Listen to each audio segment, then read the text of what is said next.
पूजा अपनी झोपड़ी के बाहर बैठकर चूल्हे पर रोटियां सेक रही थी और गहरी सोच में डूबी हुई थी। बस 2 ही दिनों में छठ का त्योहार है और घर के हालात इतने बुरे हैं। पता नहीं सब कैसे होगा। इनका भी कोई काम ठीक से नहीं चल रहा है। पता नहीं इस बार त्योहार मना भी पाऊंगी या नहीं। पूजा ये सब सोचते हुए रोटियां सेक ही रही थी कि तभी उसके सामने सड़क पर एक बड़ी सी काली गाड़ी आकर रुकती है और हर तरफ धूल उड़ने लगती है।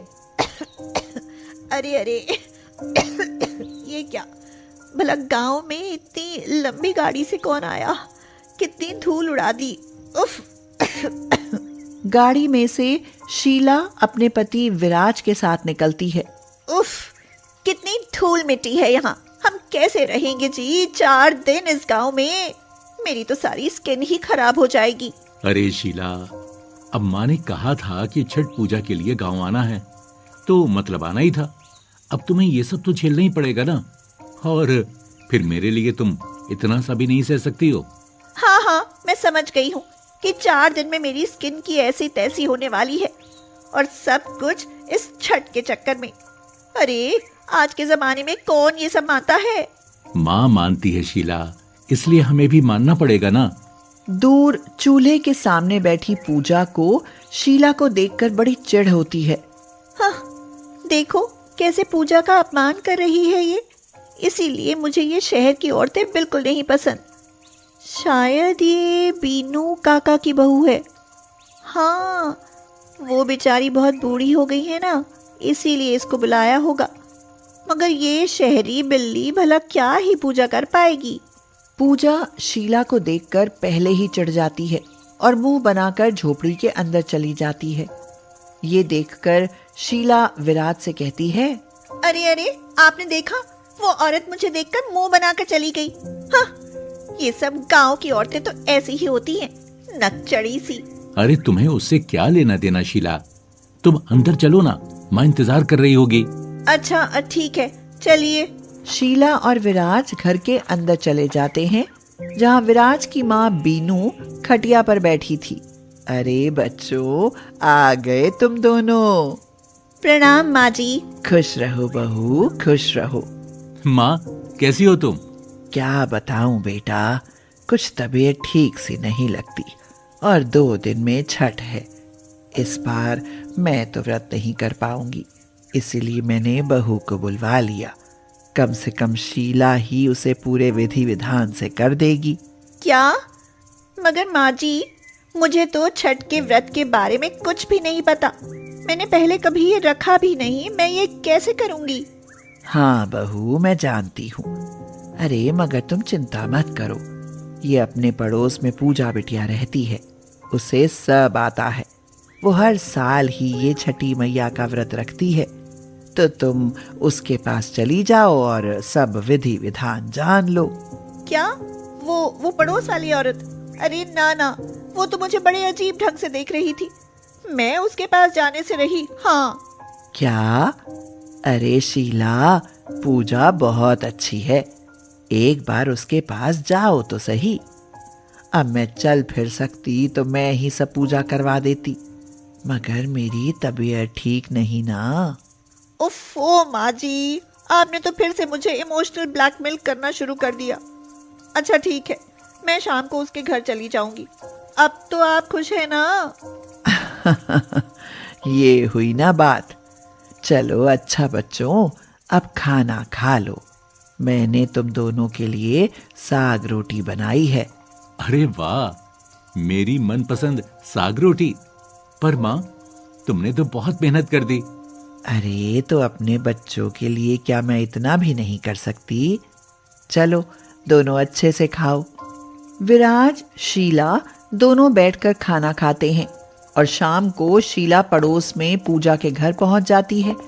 अरे तुम यहाँ, कहो कैसे आना हुआ? हाँ, वो इस बार मुझे यहाँ गांव में छठ का व्रत रखना था, मगर मुझे इसके बारे में कोई नॉलेज ही नहीं, तो मेरी सास ने मुझसे कहा कि मैं तुमसे आकर हेल्प लूँ। क्या?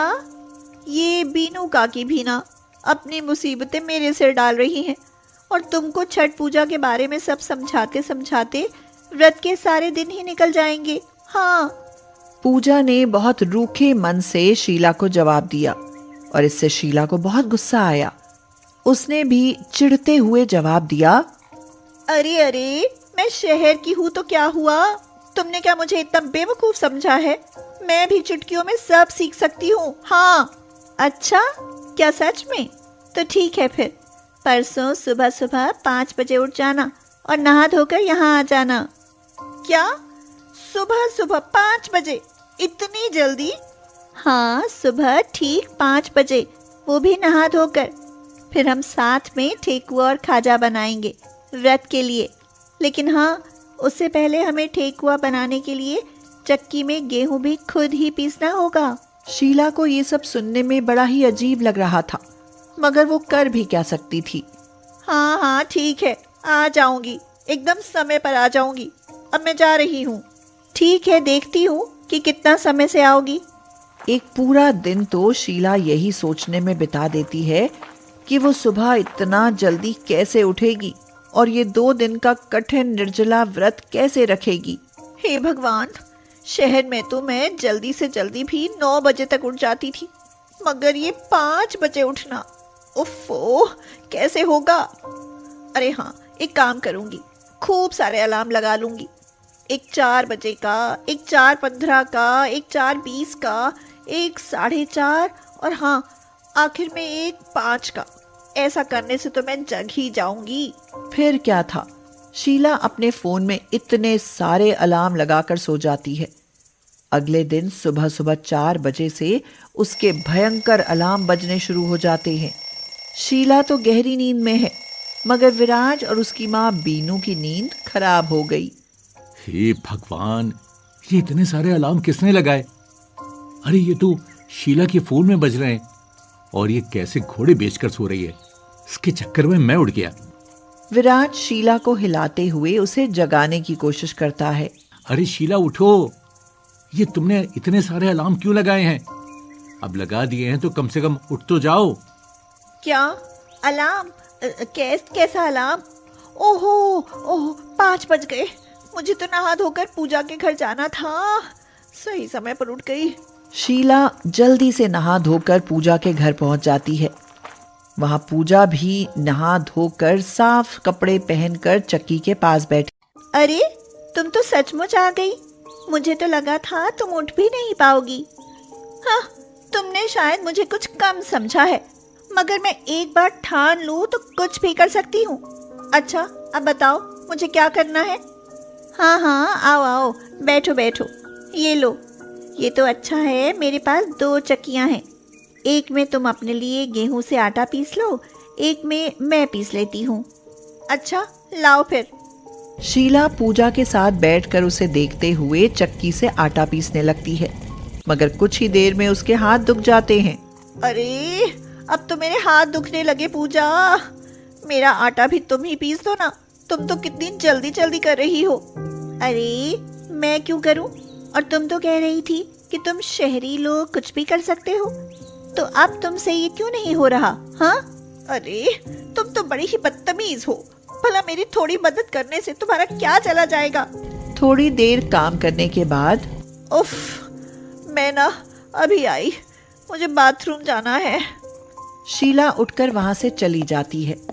अब तक तो पूजा का आटा पिस भी चुका था और उसने ठेकुआ खाजा बनाना शुरू कर दिया था।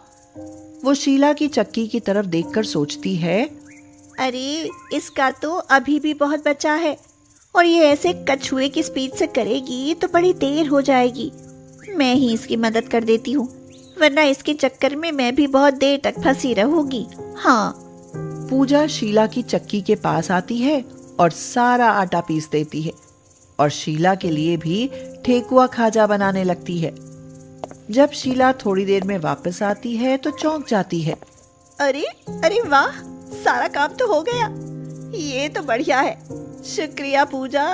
तो क्या अब मैं वापस घर जाऊं? हाँ हाँ ठीक है, अब बहुत ज्यादा इतराओ मत और कल सुबह पूजा के लिए तैयार रहना, 5 तरह के फल और गन्ने के साथ। अच्छा ठीक है, तुमसे तो ज्यादा प्यार से बात भी नहीं करनी चाहिए। कितनी घमंडी हो तुम। शीला का काम खत्म हो गया था, इसलिए वह बड़ी खुश थी। वो जल्दी से घर लौटती है और उसे देखकर उसकी सास बीनू कहती है, अरे शीला, बन गए ठेकुआ खाजा। हाँ हाँ माँ जी, बन गए। उस पूजा ने तो मेरी बड़ी मदद की। शायद वो इतनी बुरी भी नहीं है। ये तो अच्छा है बहू। ये लो पूरे 10,000 रुपए। अब इससे जाकर ताजे गन्ने, 5 तरह के फल और हाँ, साथ साथ अपने लिए नई साड़ी भी ले आ। कल पूजा के लिए तुझे इन सब चीजों की जरूरत पड़ेगी ना। अरे वाह माँ जी, इतने सारे पैसे! इससे तो मैं खूब सुंदर साड़ी खरीदूंगी। एक काम करती हूँ, पूजा को भी अपने साथ चलने के लिए कहती हूँ। उसे भी तो नई साड़ी लेने जाना ही होगा ना। यही सोचकर शीला पूजा के घर आ जाती है। पूजा चूल्हे के पास बहुत ही परेशान होकर बैठी हुई थी। अरे पूजा, तुम यहाँ खाली ही बैठी हो ना? चलो मेरे साथ साड़ी की शॉपिंग के लिए चलो, खूब मजा आएगा। हम पूजा का बाकी सामान भी ले आएंगे, जैसे गन्ने और फल। हाँ, मुझे कहीं नहीं जाना। मेरे पास पहले से ही बहुत साड़ियाँ हैं। तुम जाओ और मुझे परेशान मत करो, मेरे पास बहुत काम है। पूजा का ऐसा रूखा व्यवहार देखकर शीला को बड़ा अजीब लगता है और वो गुस्से में वापस अपने घर आ जाती है। अरे, मैंने तो इसे फालतू ही अच्छा समझ लिया था। ये पूजा तो अभी भी एक नंबर की खड़ूस और चिड़चिड़ी निकली। अरे नहीं जाना शॉपिंग तो मत जाओ, पर कम से कम तमीज से बात तो करो। अरे बहू, तू अब तक गई नहीं, क्या हुआ? माँ जी शीला अपनी सास को सारी बात बता देती है। सब सुनकर बीनू कहती है, अरे शीला, तुझे कुछ पता नहीं इसलिए तू ऐसा कह रही है। क्या? मुझे क्या नहीं पता माँ जी? यही कि पूजा का पति हरीश जिन खेतों में काम करता था ना, इस साल इतनी बारिश हुई कि हरीश के सारे खेत बर्बाद हो गए। इस वजह से पूजा और हरीश को बहुत गरीबी का सामना पड़ रहा है। जरूर उसके पास नई साड़ी खरीदने के पैसे ही नहीं होंगे, इसलिए तो उसकी बात का बुरा मत मान बेटा। शीला को अपनी सास की ये बात सुनकर पूजा के लिए बहुत बुरा लगने लगता है। अरे बेचारी पूजा, वो तो कितनी परेशान है और मैं उसे कितना गलत समझ रही थी। एक काम करती हूँ, मैं बाजार जाती हूँ और पूजा के लिए भी साड़ी और फल गन्ने ले आऊंगी। शीला बाजार जाती है और 10,000 में 2 सुंदर साड़ियां खरीद लेती है। साथ साथ वो पूजा का सामान यानी गन्ने, अलग अलग तरह के फल भी खरीद लेती है। सामान लेने के बाद वो सीधा पूजा के पास पहुंचती है। वहीं पूजा अपने घर में बैठकर रो रही थी। हे छठी मैया, ये आप मुझे कैसे दिन दिखा रही हो कि इस छठ पर मैं पूजा का सामान भी ठीक से नहीं ला पा रही।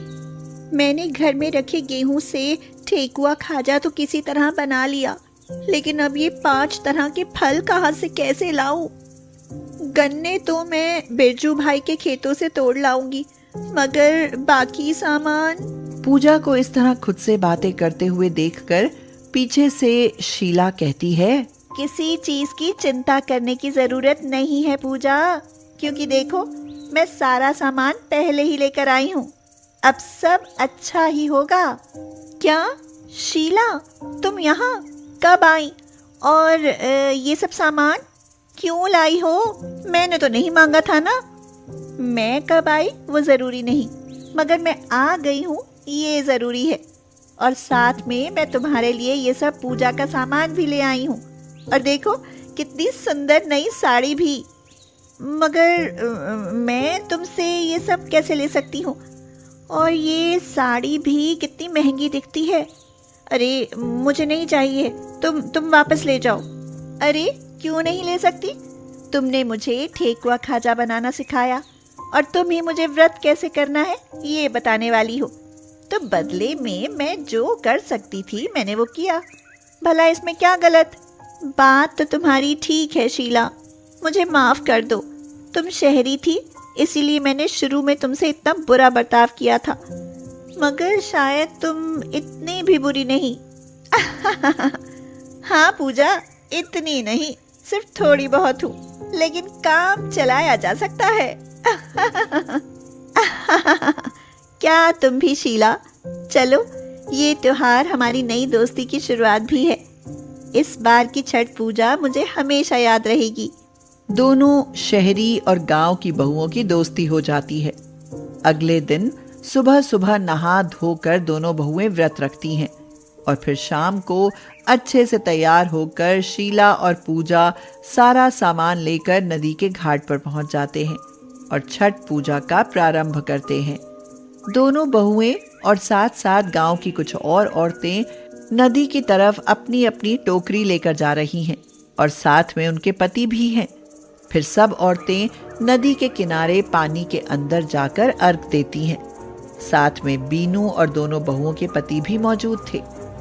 इसी तरह से पूजा की मदद से शीला अपना 2 दिन का छठ पूजा का व्रत पूरे विधि विधान से पूरा करती है। ये छठ पूजा बहुत अच्छी थी और सब कुछ तुम्हारे कारण हुआ पूजा। मैं पहले तो गांव आना पसंद नहीं करती थी, लेकिन अब तुमसे मिलने जरूर आऊंगी। हाँ हाँ, मुझे भी तुम्हारा इंतजार रहेगा।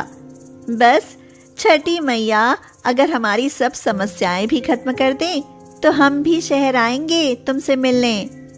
पूजा ने इतना कहा ही था कि तभी शीला का पति विराज कहता है, अरे शीला, ये नदी के बगल का प्लॉट तो बड़ा अच्छा है। मैंने सोचा है मैं इसे खरीद लेता हूँ और यहाँ एक नई कपड़ों की फैक्ट्री खोलूंगा। क्या? यहाँ? मगर फिर आप यहाँ की फैक्ट्री कैसे संभालेंगे? हाँ विराज भाई, ये प्लॉट तो अच्छा है, मगर यहाँ फैक्ट्री चलाने के लिए आपको यहाँ रुकना पड़ेगा ना। इसीलिए तो मैंने सोचा है कि इस फैक्ट्री को संभालने का काम मैं तुम्हें दे दूंगा हरीश। अरे वाह जी, ये तो बड़ा अच्छा सोचा आपने। हरीश भैया, पूजा, इससे तुम दोनों की भी सारी मुसीबतें खत्म हो जाएंगी।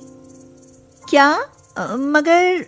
मगर हम आपका ये एहसान कैसे ले सकते हैं? अरे इसमें एहसान कैसा भाई, तुम्हें फैक्ट्री को संभालना है, तुम्हें भी इस सब में बहुत काम और मेहनत करनी पड़ेगी। विराज की ये बात हरीश और पूजा को गलत भी नहीं लगती, इसीलिए वो उसका ये ऑफर स्वीकार कर लेते हैं। आपका शुक्रिया विराज भाई। अब इस फैक्ट्री की वजह से शायद हमारी सारी समस्याएं भी खत्म हो जाएं। ये सब तो छठी मैया का कमाल है। उनकी पूजा करने का फल उन्होंने हमें इतनी जल्दी दे दिया। जय हो छठी मैया की।